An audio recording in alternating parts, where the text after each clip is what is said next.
வணக்கம் and welcome back to ஜாவோ டேரிஸ். சென்னையிலேருந்து சென்னைக்கு பக்கத்தில் இருக்க ஒரு அழகான வில்லேஜுக்கு தான் நம்ம வந்திருக்கோம். இது அரக்கோணத்தில் இருக்கக்கூடிய ஒரு வில்லேஜு. இந்த இடம் வந்து பார்த்திங்கன்னா நம்ம ஸ்டே பண்ண போகிறது இங்கே தான்.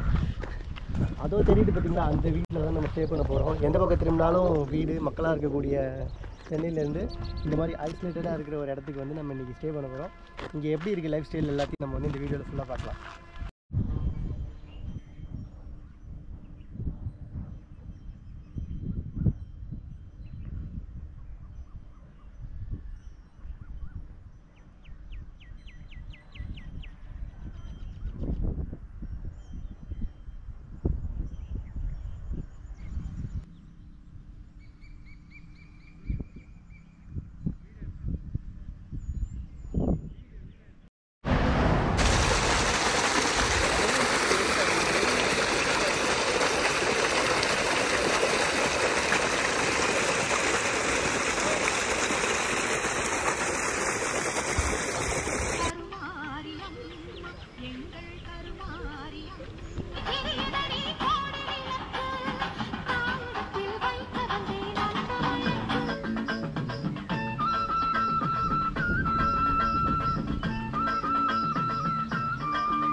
இதுதான் வந்து நம்ம ஸ்டே பண்ணியிருக்க வீடு.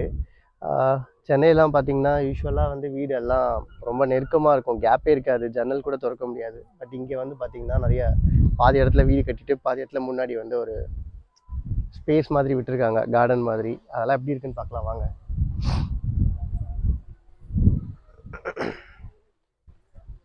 நம்ம ஊரில் மாதிரி கேட்லாம் ரொம்ப ஸ்ட்ராங்காலாம் போடணும் அவசியம் இல்லை, வெறும் கம்பி வலையை போட்டுட்டு இதுதான் வந்து கேட்டுக்கு லாக்காக வச்சுருக்காங்க.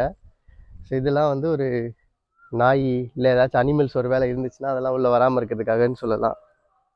உள்ளே இருக்க ஏரியாவில் வந்து பார்த்திங்கன்னா வீட்டுக்கு தேவையான பேசிக் நீட்ஸ், அதாவது சின்னதாக உடம்பு சரியில்லாமல் போயிடுச்சுன்னா இது ஆமாம் ஓம இலை, அப்புறம் ஏதோ சம் மெடிசன்ஸ்லாம் வச்சுருக்காங்க.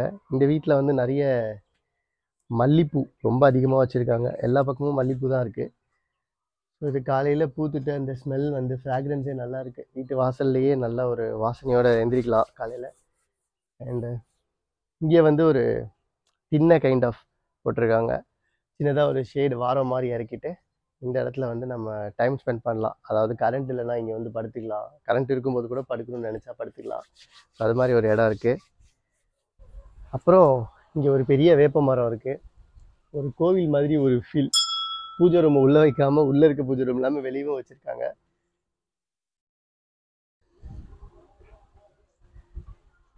இந்த இடத்துல கண்டிப்பாக நமக்கு வந்து ஒரு பாசிட்டிவ் வைப் கிடைக்கிற இடம்னு சொல்லலாம் இந்த வீட்டில். அப்புறம் இங்கே முருங்கை மரம் இருக்குது. கண்டிப்பாக எல்லா ஊர்லேயும் முருங்கை மரம், சென்னையிலேயே நிறைய வீடுகளில் வச்சுருப்பாங்க. வீடுனா முருங்கை மரம் இருக்கணும். ஸோ ஒரு முருங்கை மரம் இருக்குது. அது இது ஒரு கொய்யாக்கா மரம் வச்சுருக்காங்க. அப்புறம் இது வந்து அடுக்குமல்லி, அந்த பக்கம் இருக்கிறது நார்மல் மல்லி, இங்கே இருக்கிறது அடுக்குமல்லி. அண்ட் இது துளசி. இது வந்து ஒரு one of the home remedy சொல்லலாம். இது மாங்காய் மரம், இங்கேயும் ஒன்றும் மாங்காய் ஒன்றும் வரல. அப்புறம் இது சப்பாத்தி கல்லி, கத்தாழை. இது வந்து கத்தாழை. இதுவும் நிறைய மெடிசனுக்கு யூஸ் ஆகும் இல்லையா, தலையிலெல்லாம் போடுவாங்க, ஹீட்டுக்கு குறைக்கும், முடி கொட்டுறதுக்கெல்லாம் இது யூஸ் பண்ணுவாங்க. அப்புறம் மரம் 1 2 3 4 தேக்கு மரம் இல்லை 3 தேக்கு மரம் வச்சுருக்காங்க. இது என்ன சங்குப்பூ, கத்திரிப்பூ மாதிரி ஒரு கலரில் சங்குப்பூ தெரியும்னு நினைக்கிறேன். நிறைய பூ பூக்கும், நல்லாயிருக்கும் பார்க்கறதுக்கு. முருங்கை மரம் இந்த பக்கம் ஒன்று இருக்குது, இதான் வந்துட்டு இருக்குது முருங்கைக்கீரை. அது ஓ, ஓகே. அப்புறம் இங்கே செம்பருத்தி செடி இருக்குது. அதுக்கப்புறம் பார்த்தீங்களா, விறகு அடுப்பு. தண்ணி காய வைக்கிறதுக்கு கேஸ் எல்லாம் டிபெண்ட் பண்ணாமல் இந்த அடுப்புலேயே வந்துட்டு நம்ம தண்ணி மட்டும் காய வைக்கணும்னு இல்லை, சாப்பாடு கூட சமைச்சிக்கலாம். நல்லாயிருக்கும் இதில் சமைக்கிறதுக்கு. நாங்கள்லாம் வந்து சின்ன வயசில் இருக்கும்போது இந்த மாதிரி ஒரு செட்டப்பில் தான் இருந்தோம். இஃப் பாசிபிள் நான் ஏதாச்சும் சம்திங் இதில் சமைச்சு காட்டுறேன். சூப்பரான ஒரு இடம்னு சொல்லலாம். ஸோ இந்த வீட்டுக்கு பின்னாடி இருக்கிறதெல்லாம் வீட்டுக்குள்ளே காட்டுறதுக்கு ஒன்றும் பெருசாக டிஃப்ரெண்ட்டாக இல்லை, எல்லாமே ஒரே மாதிரி தான் இருக்குது. வீட்டுக்கு பின்னாடி வேணும்னா போயிட்டு எப்படி இருக்குன்னு பார்க்கலாம் வாங்க.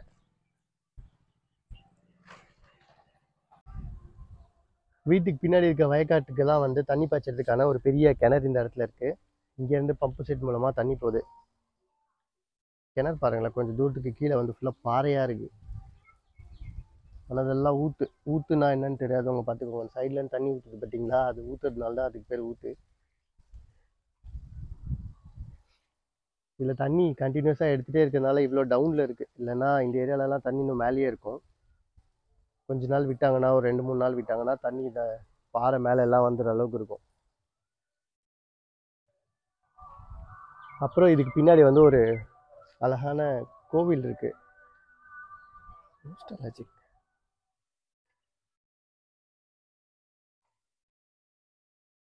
நகாத்தம்மன் கோயிலா?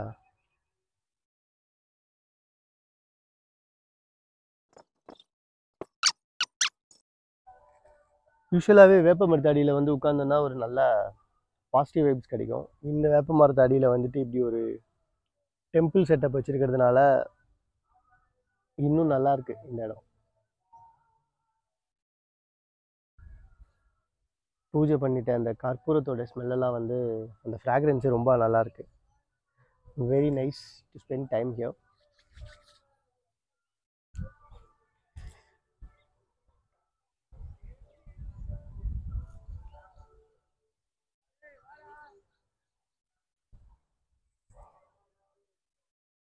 இந்த இடத்துல வந்து தண்ணி எல்லாம் வெளியே போயிட்டுருக்கு. சின்னதாக ஒரு வாய்க்கால் மாதிரி இருக்குது. இந்த இடத்த பார்த்தோன்னே எனக்கு இங்கே வந்து கப்பல் செஞ்சு விடலான்னு தோணுச்சு. அதுக்காக கைவசம் வந்து நாங்கள் பேப்பர்லாம் எடுத்துகிட்டு வந்துட்டோம். இந்த இடத்துல வந்து இப்போ நம்ம கொஞ்சம் கப்பல் செஞ்சு விட்டுட்டு அதுக்கப்புறம் அது உள்ளே போயிட்டு நம்ம எங்கேயாச்சும் ஒரு வேளை பம்பு செட்டில் மோட்டர் ஓடிட்டு இருந்துச்சுன்னா குளிக்கலாம். வாங்க இப்போ கப்பல் செய்யலாம். குட்டி கப்பல், சின்ன கப்பல்.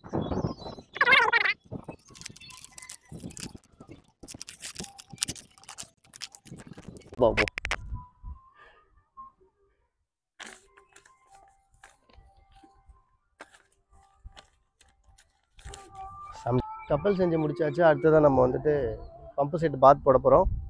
அதுக்கு முன்னாடி நம்ம வயல் வழியாக பாத்தி மேலே நடந்து போகலாம்.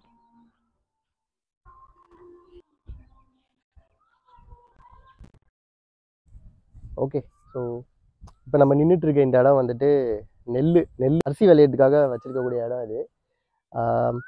அரிசி வர்றதுக்கு வந்து யூஸ்வலி 2 மாதிரி விதத்தை வந்து ஃபாலோ பண்ணுவாங்க. ஒன்று வந்து நாற்று நடுறது. இந்த கௌதமி ஒரு பாட்டு பாடுவாங்கல்ல, ஆசையில் பாத்தி கட்டி நாற்று ஒன்று நட்டு வச்சேனே, அந்த மாதிரி நாற்றை வந்து நடுவாங்க. புல்லுக்கட்டு மாதிரி ஒரு செட்டப்பில் அது தூக்கி போடுவாங்க. லைனாக நின்றுட்டு எல்லோரும் சேர்ந்து நடுவாங்க. அது ஃபார்மாலிட்டிஸ்லாம் பண்ணிவிட்டு அது வந்து ஒன் வே. அது பண்ணிங்கன்னா டைரெக்டாக சீக்கிரமாகவே வந்து வளர ஆரம்பிச்சிடும். இது வந்து இன்னொரு வே. இந்த மாதிரி ஃபுல்லாக தண்ணி ஊற்றி இந்த இடத்த இந்த மாதிரி பண்ணிவிட்டு உழுதுக்கு அப்புறமா நெல் வந்து போட்டு விட்ருவாங்க. நெல் வந்து இட்ஸ் கைண்ட் ஆஃப் விதை மாதிரி. ஸோ இந்த விதையை அப்படியே போட்டு விட்டுட்டு ஒரு 1 வீக் ஆகும். இது அந்த புல் மாதிரி வளர்கிறதுக்கு ஒரு 4-5 டேஸ் எடுக்கும். ஸோ இது வந்து செகண்ட் டைப் ஆஃப் மெத்தடுன்னு சொல்லலாம். அது வந்து ஒரு டைப் ஆஃப் மெத்தடு. ஸோ இந்த இடத்துல இந்த மாதிரி நெல் போட்டிருக்காங்க. ஒரு வாரம் கழித்து பார்த்தீங்கன்னா இதோடைய ரிசல்ட் என்னன்றது தெரிஞ்சிடும். ஆனால் அது உங்களுக்கு லைனாக வரும்ல, இது லைனாக வராது. அதில் வந்து லைனாக அவங்க நட்டு வைக்கிறதுனால வரிசையாக அழகாக இருக்கும் பார்க்குறதுக்கு. பட் இது வந்து அந்த மாதிரி வராது. பட் ஸ்டில் நமக்கு தேவை வந்து ஃபைனலி அவுட்புட் தானே, அது வந்தால் ஓகே. நாற்று நட்டதுக்கான எக்ஸாம்பிள் இதுதான். லைனாக இருக்குது இல்லை?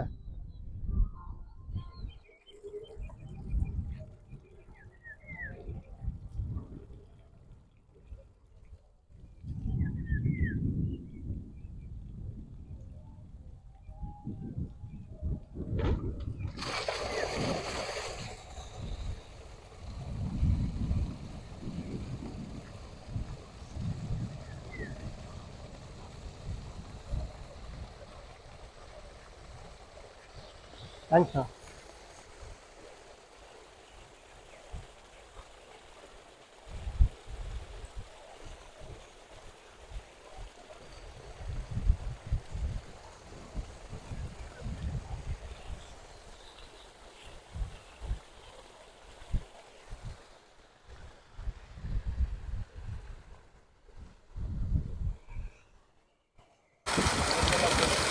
மருந்து போடணுமா?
நம்ம இப்போ என்ன பண்ணிகிட்ருக்கோன்னா ஃப்ரைட் ரைஸ் வாங்கலான்னு சொல்லிட்டு கடத்தருக்கு போயிட்டு வந்துட்டுருக்கோம். எல்லா ஊர்லேயும் ஒரு ஹாண்டட் ஸ்டோரிஸ் இருக்கும். ஸோ அந்த மாதிரி ஒரு ஹாண்டட் ஸ்டோரி வந்து இந்த ஏரியாலையும் இருக்குது. இப்போ நம்ம நடந்து போயிட்டுருக்கோம் பார்த்தீங்களா, அமைதியான இந்த ரோடு. இந்த ரோட்டில் வந்து ஒரு பாலடைஞ்ச பில்டிங் இருக்குது. அந்த பில்டிங் எனக்கு பின்னாடி தெரியுது பாருங்கள், அந்த பில்டிங் தான். அது ஒரு மில்லாக இருந்திருக்கு முன்னாடி. அதில் வந்து ஒரு 4-5 பேர் ஆக்சிடெண்ட்டில் இறந்துட்டாங்களாம். அதுக்கப்புறம் அவங்களோட ஆவிங்க சுற்றுதுன்னு சொல்லிட்டு இந்த ஊரோட உள்ளூர் மக்களால் நம்பப்பட்டுருக்கு. இந்த வீட்டுக்குள்ளே போயிட்டு இந்த விளாக்லாம் பண்ண சொல்லக்கூடாது யாரும், கண்டிப்பாக பண்ண மாட்டேன்.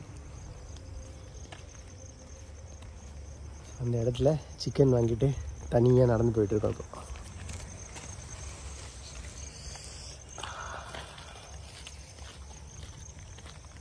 பரவாயில்ல, அட்லீஸ்ட் அந்த பில்டிங்க்கு முன்னாடி ஒரு லைட் போட்டு வச்சுருக்கிறாங்க. செம்மையாக இருக்குல்ல, சைலண்ட்டாக.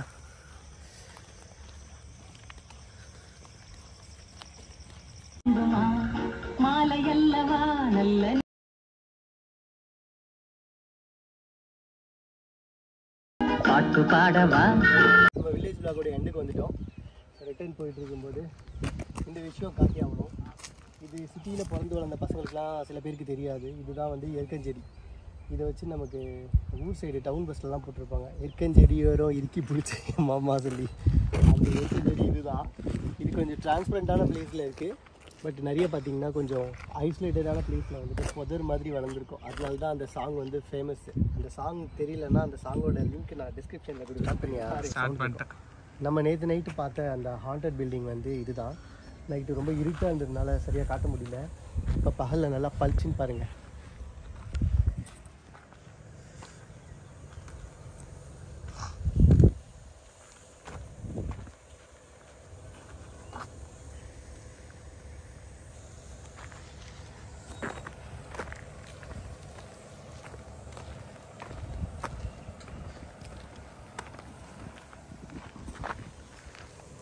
பாருங்க அதோட வழி.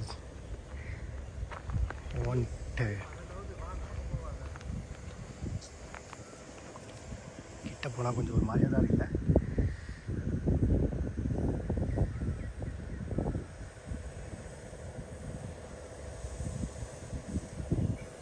ஓகே, இதுதான் நம்மளோட பவுண்டரி லைன். இதுக்கு மேலாம் போக முடியாது.